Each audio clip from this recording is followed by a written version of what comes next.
I'm not drafting you. Only way I'm drafting Zeke if he comes to me in the 3rd or 4th round. I know people that will think Zeke is going to be a great back to take early in the 2nd round or even late 1st round. I'm not doing it. He might even start out strong in the first 4 games, but do I think he's going to get the volume, the carries, the opportunities to finish as a top 10, top 5 running back? No, I don't believe that. So I'm not touching him. I actually would rather wait to get Tony Pollard and squeeze that for whatever I can get out of him, and I would be fine with that.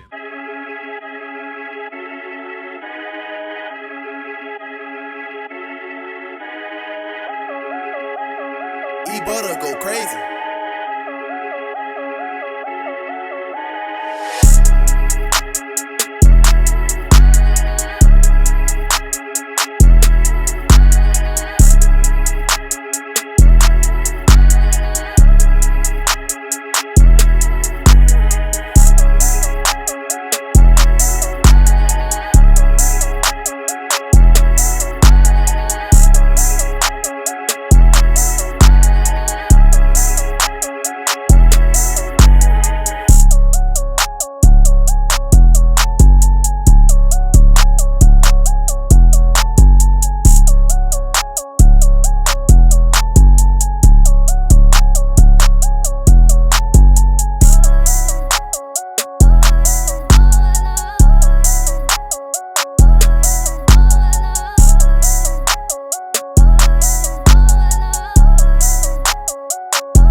YouTube, what's good, guys? It's your boy TD, and I'm back again with another video from Fantasy Good Sports, guys. And today's video is going to be on Ezekiel Elliott was released by the Dallas Cowboys. Yes, guys, Ezekiel Elliott. Now, so listen, I'm gonna break this video down several different ways. I'm not gonna hold you up. Make sure you hit the like button and subscribe to this channel. This is cutting edge content.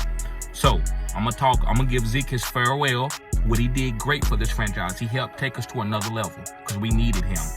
And also talk about why we moving on and why it's okay. I'm a Dallas Cowboy diehard. It's not about Zeke because I know he hasn't played great, right? According to the video that I showed you earlier, of course he hasn't played great. And actually, I'm not going to be disingenuous to that because I drafted a lot of Zeke at the value that he was last year because I was getting him in the 4th or 5th round, 6th round. That was great value for me for Zeke, and he did good for me for a couple of games. So I don't want to ride Zeke like he failed. So let me start by talking good about Zeke and what he did for the Dallas Cowboys while he was there, and also what Jerry thought of him. Zeke was the best running back in the league for 3 years. When he got suspended, it capped off him. It might have took him from a Hall of Fame player. I said what I said. It might have took him from being a Hall of Fame player when he missed, what was that, 7, 8 games, 6 games, I forgot. But Roger Goodell suspended him. And then after that, Roger actually stopped doing that. He actually delegated that type of punishment because he messed up. That girl went to court, pressed charges. They hired an FBI agent lady to interview her, and the lady said, I don't agree with what she's saying. Maybe something happened, but we can't suspend this guy. They fired that woman that they hired, and he still suspended Zeke. And they couldn't take it to court what she was saying about what Zeke did to her. And I don't want to get into that. And he still suspended him. But before then, Zeke was, 1,400 yards rushing, 1,600 yards rushing, 10 plus touchdowns. He was a true bell cow. And Jerry paid him. Jerry paid him because he knew that Zeke was probably going on a downward scope. But it didn't matter. One thing, the reason why I'm a Dallas Cowboy fan, and I tell people the reason why Dallas is such a great franchise, one of the number one sports franchise in the world, is because Jerry looks after his players and he's not scared to spend money. He invests in his assets. And that's players, right? I'm not trying to call players assets, but he invests in them. And so he gave Zeke, he was like, no, I'm going to give Zeke his money. He deserved that. Now it's time to move on, and Zeke is okay with that. I bet you Zeke going to talk good about Jerry. Because Jerry gave him and didn't cut. He could have cut Zeke a year ago and gave him 30, 40 million. Said, here, man, take it and get off my team. He said, nope, I love Zeke. And who knows, Zeke could always come back. You don't know what the situation is, right? So I wanted to let you know that Zeke was the best running back in the league for 3 to 4 years. I think he has a chance to get in the Hall of Fame, maybe, right? He didn't get a ring, but if he go to another franchise and rush for 10-plus touchdowns, have like a Jerome Bettis role and win some Super Bowls, he can still get in the Hall of Fame because he has numbers year for year, right?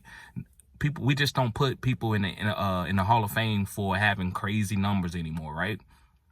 Look at Terrell Davis and Gale Sayers, and I'm not saying Zeke is that, but he had an explosion to the league like that. He was great, right? I remember Cam Chancellor, one of the hardest hitting guys that I ever seen in the league.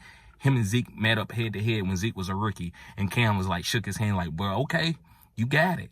This is one of the hardest hits that I felt myself. So I want to tell you, Zeke was a great player.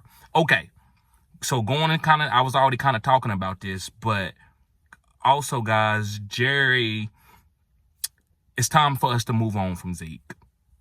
I think it's great for both sides. We paid him. He got all the money that he could get off of that contract.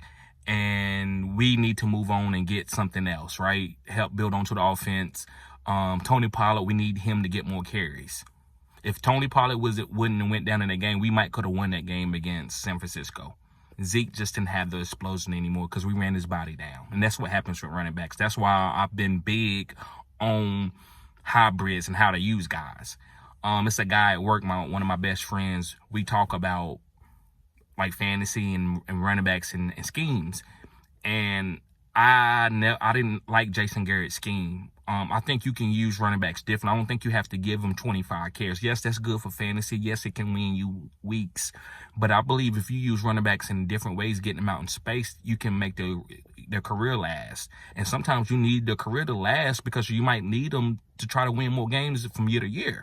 You know, just don't run a guy in the ground for 2 years and then his career over like we did with DeMarco Murray and we did with Zeke. Look how Brian Daboll used Saquon this year. Saquon got a lot, he was a top 5 running back this year in fantasy and in real life. But he was using him and he was getting him out in space, throwing the ball to him. Those are different hits. When you run into linemen and linebackers and they just 10 off on you, it wears your body down. Your muscles and stuff, they wear down and the quick twitch gets away from them. So, but if you get guys out where they can juke and get out of bounds, you extending your career. Emmitt Smith did it for 15, 16 years, and that's why he got the rushing record. Because he didn't beat his body up a lot. Now, early he did, but then later he started he'll do a move, get a move, and get down. He never let nobody have big shots on him. Zeke was taking on big shots all the time, so he wasn't going to last long. So, like I said, guys, I don't want to hold you up on this video, but this was a great, if you ask me, in my opinion, I believe that both sides got what they needed out of the deal. I think this is fair way. I don't feel bad at all. I don't think it's really breaking news. If they'd have kept him, that'd have been fine with me too. I know he wasn't going to be the bell cow that he is. This is Tony Pollard's backfield now. Now, it's going to be another running back. He's going to split. Tony Pollard can't carry the team like Zeke did, but he's a different type of explosive back. So we're going to get somebody else to help him out. Who knows? It could be Bijan Robinson if they don't take him. If he fall to Jerry probably will take him. So, and we might take another running back. Who knows? We might wait till the 3rd round. We could pick up anybody, right? So, guys, thank y'all for tuning in to Fantasy Good Sports. Make sure you hit the like button. Make sure you subscribe to this channel. This is cutting-edge content. And also, guys, I know we're doing dynasty startups right now, rookie drafts. If you need help, I can help you. Just sign up for my OnlyFans and you get half off on that, guys. And it's right now I'm running a special, $40. I can go an hour with you to help you with your draft. And I got all types of services over there on OnlyFans, guys, where I can help you. We can talk, we can do Skype, whatever you need to win you a fantasy football championship. If you might say, well, why would I want, who are you? What have you done? Now listen, I've been doing this for 3 to 4 years now. I've came in second multiple times, probably 8 to 9 times in leagues. I haven't won one. I've been getting there. So I don't want to sit here and act like I didn't win a bunch of fantasy championships because I'm not going to cap. But what I do know, if you go check out my catalog and check out some of my live streams from my past seasons, you can see the type of players that I've been on. 0 RB. I was one of the first guys just hammered 0 RB. I wasn't the first guy on 0 RB, but I hammered that. A lot of running backs that I've been on, they did really great. A lot of players. So I'm very cutting edge. I've helped people get to the championship games. I help people win championships. So guys, make sure you hit the like button and subscribe to this channel. This is cutting edge content. Peace.